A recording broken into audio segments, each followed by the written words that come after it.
Hello Virgo, welcome to गुरु माँ Hindi tarot. और ये रीडिंग है इस बारे में कि वो आपको कमिटमेंट क्यों नहीं दे रहे हैं। तो ये रीडिंग आपके लिए है अगर आप एक ओके से रिलेशनशिप में है, लाइक ये अच्छा चल रहा है, सब कुछ ठीक है और यहाँ कोई वजह नहीं है कि आप दोनों और इंतज़ार करें। आपको लगता है कि अब उन्हें आपको कमिटमेंट दे देना चाहिए या अब तक तो दे देना चाहिए था, एंड फिर भी वो चीज़ें नहीं हो रही और आप सोच रहे हैं कि ऐसा क्यों है, क्या रोक रहा है इस पर्सन को, क्या वजह है कि वो आपको कमिटमेंट नहीं दे रहे। तो चलिए आगे बढ़ते हैं और देखते हैं क्या मैसेजेस है आपके लिए वर्कर्स। Messages for workers.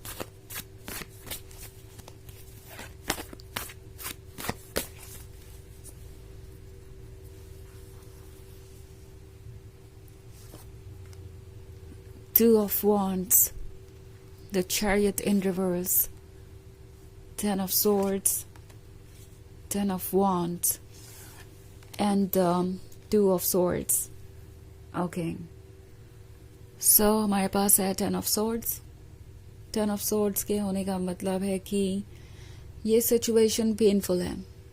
लगता है आपको इस पर्सन ने सोच में ऑलरेडी डाल दिया है अपने बिहेवियर से, और आप परेशान हैं किसी बात को लेकर, और ये पर्सन इस बात पर ध्यान भी नहीं दे रहा कि आप किस तरीके से महसूस कर रहे हैं। क्योंकि टेन ऑफ सोर्ड्स के होने का मतलब है कि शायद इस पर्सन ने ऑलरेडी आपको कमिटमेंट नहीं दिया है आपके कोशिशों के बावजूद भी, या मे बी आपको कमिटमेंट दिया है पर उसे निभाया नहीं, या आपको ये कहा है कि आप बहुत ज़्यादा डोमिनेटिंग हो रहे हैं, कंट्रोलिंग हो रहे हैं अगर उनसे कमिटमेंट चाहते हैं तो, या ये कमिटमेंट का सही वक्त नहीं है, या वो आपको कमिटमेंट इसलिए नहीं दे रहे हैं क्योंकि आप एक अच्छे लवर नहीं हैं, या आप वो सब कुछ नहीं कर रहे हैं जो आपको करना चाहिए, आप उतने एफर्ट नहीं कर रहे हैं जितना कि आपको करना चाहिए। और ये आपके लिए कितना पेनफुल है ये मैं देख सकती हूँ, क्योंकि टेन ऑफ वॉन्ड्स के साथ आप एक ऐसे रिलेशनशिप में हैं जहाँ पे आप एक बर्डन कैरी कर रहे हैं। लगातार उनकी एक्सपेक्टेशंस बढ़ती जा रही है। आप हर बार यही सोच के उनकी एक्सपेक्टेशन को पूरा करते हैं कि मे बी ये आखिरी बार होगा जब आप ऐसा कर रहे होंगे, और उसके बाद ये पर्सन आपके लव को समझेगा, आपके एफर्ट्स को समझेगा, आपको कमिटमेंट ज़रूर देगा, और हर बार यही सोचकर आप कॉम्प्रोमाइज़ करते आए। और अब आप टायर्ड हैं, आप देख रहे हैं कि चीज़ें बदल नहीं रही हैं। ये पर्सन आपको इसलिए कमिटमेंट नहीं देना चाहता क्योंकि वो बहुत दूर की सोच रहे हैं। टू ऑफ वॉन्ड्स के साथ काफ़ी दूर तक देख रहे हैं। अगर आप इस हिप्पो को देखें तो उसके हाथ में एक टेलीस्कोप है और वो देख रहा है कि उसका फ्यूचर क्या है। और जब ये फ्यूचर के बारे में सोचते हैं तो इन्हें लगने लगता है कि फ्यूचर काफ़ी स्कैरी भी हो सकता है। वो लव के सिर्फ लव वाले साइड को ही एक्सेप्ट करना चाहते हैं। चैलेंजेस और स्ट्रगल को वो लव का हिस्सा नहीं समझते, और वो चाहते हैं कि ये उनके जीवन में कम से कम रहे। सो प्यार उन्हें चाहिए, एक्साइटमेंट उन्हें चाहिए, आपका जो अफेक्शन है वो इनके लिए बहुत ज़रूरी है। But then at the same time जब फ्यूचर की तरफ देखते हैं तो उन्हें रियलाइज होता है कि लाइफ सिर्फ लव और रोमांस के बारे में नहीं है।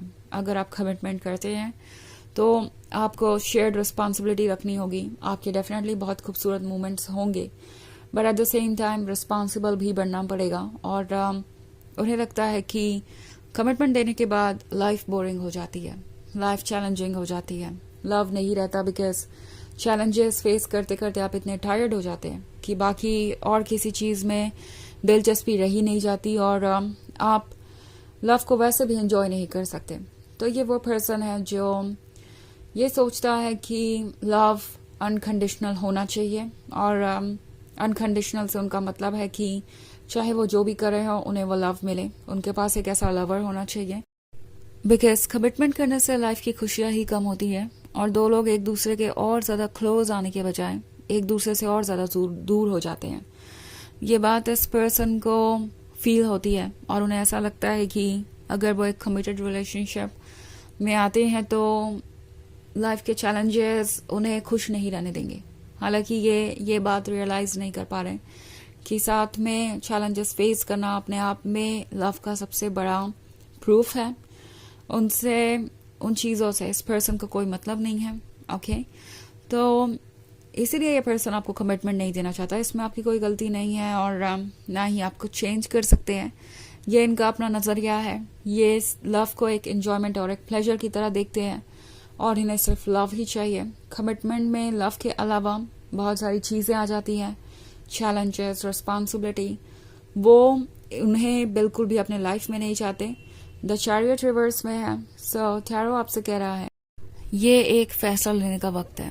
ये फैसला कि क्या आप इस तरह के रिलेशनशिप में ओके हैं, क्या यह हमेशा चल सकता है और आप इसे अलाउ कर सकते हैं। 2 ऑफ सोर्ड्स आपसे कह रहा है कि कंटेम्पलेट कीजिए, सोचिए केयरफुली, बिकॉज आपको सारे आंसर्स पता है। आपके अंदर स्ट्रेंथ भी है वो चेंजेस लाने की जो आप लाना चाहते हैं। सो टैरो आपसे कह रहा है कि अगर ये आपको कमिटमेंट नहीं दे रहे हैं तो ये भी एक तरीके का मैसेज ही है, एक तरीके का रेड फ्लैग ही है और इसके बारे में आपको सोचना चाहिए कि क्या आप एक ऐसे पर्सन के साथ रिलेशनशिप में रह सकते हैं जो चैलेंजेस से इतनी दूर भागता हो, जो रिस्पॉन्सिबिलिटीज बिल्कुल भी नहीं लेना चाहता और जो आपको इस सिचुएशन में डालने वाला है कि आप इस रिलेशनशिप को तभी कंटिन्यू कर पाएंगे जब आप इन रिस्पॉन्सिबिलिटीज को खुद ही उठाएं, हर चीज से अकेले ही डील करें और 10 ऑफ सोर्ड्स से डील करने के बावजूद भी उन्हें प्यार करते रहें। उनके इग्नोरेंस, उनके रिजेक्शन, उनके टॉक्सिक बातों को भी इग्नोर करके आप इस रिलेशनशिप को कंटिन्यू करते जाएं। तो क्या ये पर्सन उस काबिल है? क्या आप यही डिजर्व करते हैं? ये बात आपकी सोल आपसे पूछ रही है। सो वैसे ये एक जर्नल रीडिंग है, ये सबसे रेजोनेट नहीं करेगी। एनर्जी रिवर्स हो सकती है अगर आप क्रॉस वॉचर हैं। इसके अलावा अगर आप पिछले वीक की रीडिंग देखना चाहें या ईयरली रीडिंग देखना चाहें 2025 की, तो उसका लिंक आपको डिस्क्रिप्शन बॉक्स में मिल जाएगा हमेशा की तरह।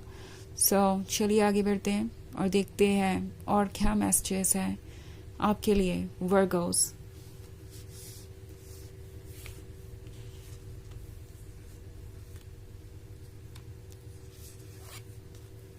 Ace of Swords, 2 of Pentacles in reverse, Knight of Wands, 3 of Wands, and Page of Wands. Okay. So, 3 of Wands है। बहुत सारे लोग एक लॉन्ग डिस्टेंस रिलेशनशिप में हो सकते हैं या फिलहाल ये पर्सन आपसे दूरी बनाए हुए हैं और ये एक साइन है कि ये इस रिलेशनशिप को अपने अकॉर्डिंग ले जाना चाहते हैं या उन्हें लगता है कि वो जब चाहें आपके लाइफ से आ जा सकते हैं और आप उन्हें हमेशा एक्सेप्ट करेंगे बिकॉज आप उनसे प्यार करते हैं। तो अगर ऐसी सिचुएशन में आप हैं और ये रीडिंग आपसे रेजोनेट कर रही है तो पेज ऑफ वॉन्ड्स आपसे कह रहा है कि देखिए अपनी तरफ आप कितने लॉयल हैं, कितने लविंग एंड केयरिंग हैं। क्या आप यही डिजर्व करते हैं?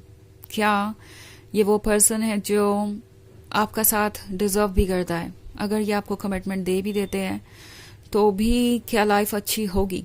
2 ऑफ पेंटिकल्स रिवर्स में है। सो सही डिसीजंस लेना ज़रूरी है और अपने इमोशंस को शांत होने दीजिए इससे पहले कि आप कोई भी चीज़ चूज़ करें अपने लिए। एस ऑफ सोर्ड्स है तो बहुत सारे लोग साइलेंस से भी डील कर रहे हो सकते हैं। मे बी ये पर्सन साइलेंट हो जाता है जब भी कुछ सीरियस डिसीजन लेने की बात होती है। जब भी आप चाहते हैं कि वो आपको कमिटमेंट दे वो आपको इग्नोर करना शुरू कर देते हैं, साइलेंट हो जाते हैं और ऐसे एक्ट करते हैं जैसे कि आप उन्हें परेशान कर रहे हैं या आप उन्हें पुश कर रहे हैं और अपसेट कर रहे हैं। सो नाइट ऑफ वॉन्ड्स रिवर्स में है। आप एक ऐसे पर्सन से डील कर रहे हैं जो अभी मैच्योर नहीं है और ना ही आपकी बात समझता है। सो आप दोनों सेम पेज पे नहीं हैं और इसके बारे में आपको सोचना चाहिए। आपसे टैरो यही कह रहा है। तो चलिए देखते हैं आपके लिए ऑरेकल मैसेज क्या है।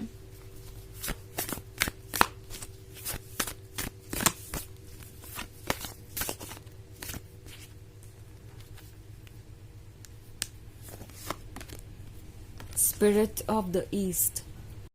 सो ये कार्ड आपसे कह रहा है कि अपनी मन की बात को सुनिए, ये आपके लिए इम्पोर्टेंट है और अपने आप को एक और मौका दीजिए। आप शायद इस रिलेशनशिप को यही सोच के कंटिन्यू कर रहे हैं कि ये आपके लिए सब कुछ है। अगर ये रिलेशनशिप आपके पास ना हो तो आपके पास कुछ नहीं है। ऐसा इसलिए है क्योंकि आप इस पर्सन से इमोशनली अटैच्ड हैं और आपके ड्रीम्स, आपका वैलिडेशन, आपका वर्थ कहीं से भी इस पर्सन के बिहेवियर से डिसाइड नहीं होता। आपकी सोल आपसे कह रही है कि आप ज़्यादा डिजर्व करते हैं, आपको अपने आप को रिस्पेक्ट करना चाहिए, अपने आप को सबसे ऊपर रखना चाहिए और खुद को हमेशा इम्पोर्टेंस दीजिए। ओके, जब भी बात आए एक सही फैसला लेने की। सो अपने सेल्फ रिस्पेक्ट को बचाइए, अपने आप को टॉक्सिसिटी से दूर कीजिए। तो ये है रीडिंग इस बारे में कि वो आपको कमिटमेंट क्यों नहीं दे रहे। आई होप आपको अच्छी लगी होगी। Thanks for watching. Till next video, bye.